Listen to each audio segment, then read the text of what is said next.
les Français qui sont donc invités à limiter leurs interactions dans les prochaines semaines. Quentin. Oui, l'heure n'est pas au retour du confinement ou des jauges, mais il faut quand même limiter ses contacts d'ici Noël. Voilà ce que nous dit le Premier ministre Jean Castex pour faire face à la 5e vague de l'épidémie. On l'écoute, le Premier ministre.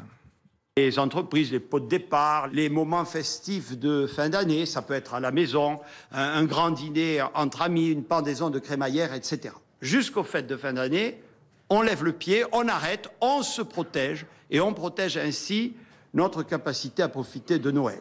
Alors question, êtes-vous prêt à limiter vos interactions sociales pour lutter contre la 5e vague du Covid? Les avis sont partagés. Écoutez avec Alexandra Sirgan.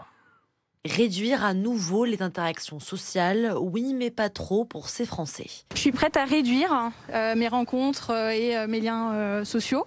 Peut-être pas à les faire complètement disparaître. Parce que là, c'est vrai que ça fait 2 ans qu'on est dans cette situation et ça commence à être un peu long. Moi, je suis avec ma fille. Cette année, on a décidé de ne pas aller en famille pour rester à la maison. Ouais. À partir du moment où on est vacciné, qu'on fait tout en ordre, qu'on reste vigilant, il faut continuer à vivre, quoi. Responsabiliser les Français sans trop les contraindre, du bon sens pour l'infectiologue Benjamin Davido.